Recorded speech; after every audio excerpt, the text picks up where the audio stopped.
Spouse. What is unique about spouse? Why do we need to understand about spouse or life partner? In ancient India, life partner is also called as Saha Dharma Charini, the one who walks with me the path of dharma, the righteousness. So let us understand the uniqueness about a life partner, and also let us understand what are all the different dimensions a life partner should have or will have. So the first one is locker. It's a metaphor. So let's say locker. What do we do with locker? We keep things safe there, right? We value things there, and we value the very locker itself. A life partner should be like that. Let's see the first quality of a locker. Trust. Correct? You trust locker. And we need to trust our partner. And partner is not only the other side, but you are also partner for the other side. Therefore, you also should be trustworthy. So you need to consider that person as a trustworthy, and also you should be a trustworthy person from that person's point of view. The second dimension is transparent. Transparent is a very unique quality. We can't expect transparency from a person with whom we don't trust. So obviously the second quality is connected with the first quality. And transparency of what? All secrets. To be frank, in locker, we keep only secrets, right? We don't keep our kitchen vessels there in locker. We keep all the valuables thing. We keep all the passcodes. So we need to consider our life partner as a very, very important person and trustworthy, and it should be a place where we can share all our secrets. And also we should be worth to hear all the secrets from our partner. If the partner doesn't trust you, or if you yourself will be harmed after listening to all the secrets, then there is no point of calling yourself as a life partner. So transparency should be there and trust should be there. And the third dimension is treasure. And when these two are there, the very locker will be a treasure. And you will see your life partner not as a person, but as a treasure. And when this perspective of a life partner is a treasure comes, the very attitude of life will change. You don't see as a alterable person in your life. You see the most inevitable person, very, very important person of your life. And you also will become the most important person of her or his life. Now, what is the second dimension? Future.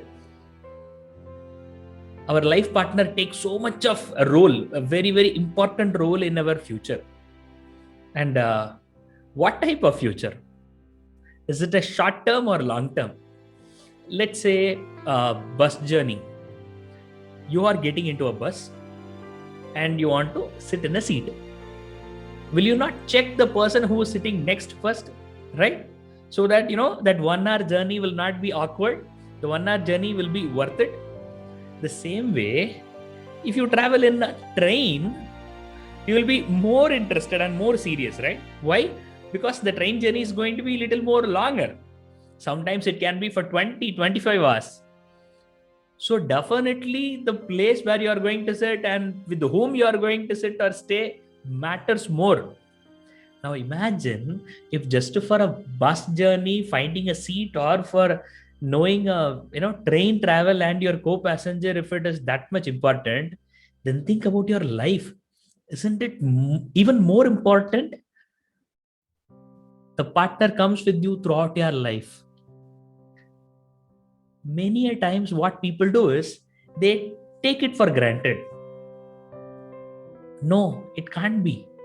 In a bus, when you are sitting next to a person, when unknowingly if your feet touches that person, will you be careless? Hey, just 1 hour. Why should I worry of this fellow? right? No, right? Oh, sorry. You will be concerned about that person's bad opinion on you, even though the journey is going to be very, very short. If you want to make a person happy even within that short span of time, then think how much important you should give to a person who's going to travel throughout your life. The care and attention should be lesser or more? Should be more, obviously, right? So this is what is the concept of future. When a person is going to be with you for whole life, then that person should be considered with more seriousness. You should not take that person for granted. So this is called a journey. And what is the second one? Dependency. You might be confused. What dependency and future? Your whole life is dependent on the partner. This may sound stupid. People always think, when you get married, your freedom is gone. Once you get married, you are done, baby. You have no freedom. You need to ask permission every time. You can't play. You can't move with your friends around. It's all true or may not be true. But definitely, yes, your freedom is not going to be there like how it was before. And that's the beauty, and that's the most needed thing for every human being. This may sound stupid, but kindly understand. Here, in this context, I would just like to say that freedom has its own role, but at the same time, there is something else which is even more important. And what is that? Kite. It's an example. Imagine a person is holding a kite and pulling the rope downwards and upwards again and again. What happens? In the due course of time, by completely controlling the kite in one corner, the kite able to fly even more higher and higher every time. Imagine if the kite is thinking that, I don't want to be, tied up by anybody. I want to be free. And imagine if the kite cuts the thread. What happens the next moment? The kite will fall. The kite will, dash on the floor. And this is the reality of freedom also. A disciplined freedom is completely different from unconscious freedom.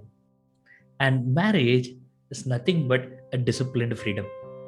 And that is fully there in your life, which is not going to pull you down, but which is going to help you to grow much more higher. The third dimension is you. What is you? The very spouse, the very life partner is nothing but you yourself. This is going to, blow your mind. Why partner is you? The partner is you because you love your partner. You love your partner. What is love to do with this? Love makes very big difference. Why? Because whomever you love or whatever you love, you think or you started believing that thing or that person is you. Imagine I love a cell phone and I love that cell phone very much. And if that cell phone falls and breaks, I feel the pain here, right?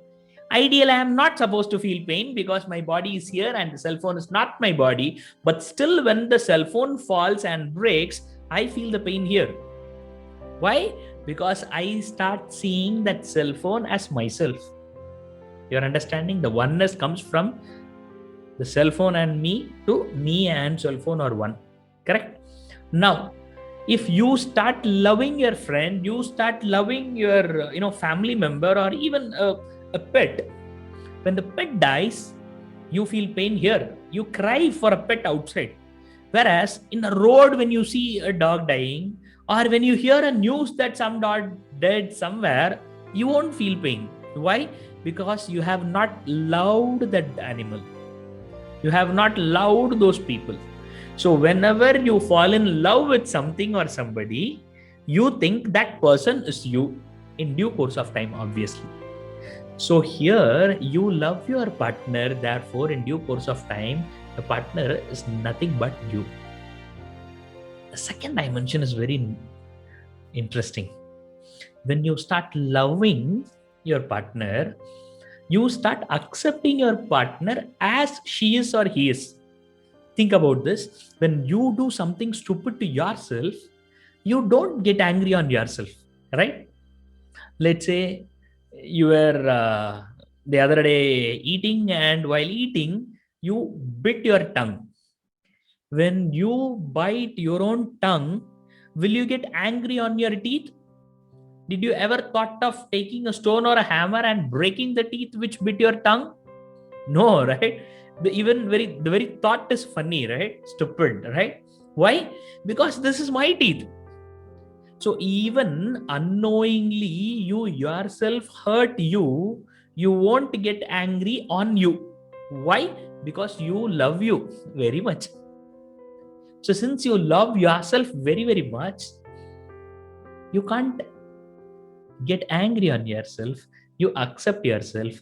The same way, when you start loving your partner, the very partner will become you. Therefore, a day will come when you will not get angry on your own partner's mistake also, because that day your partner will become you. And reaching that level of closeness is called intimacy. Not just hugging and kissing. No. The real intimacy is that level where you and your partner are no more two different identity. You both will become one. And when that oneness happens, then comes the partner intimacy. And that is what we are going to learn in all the forthcoming videos in this segment. I hope you liked it. Kindly comment below which part you liked very much and what do you think. Thank you.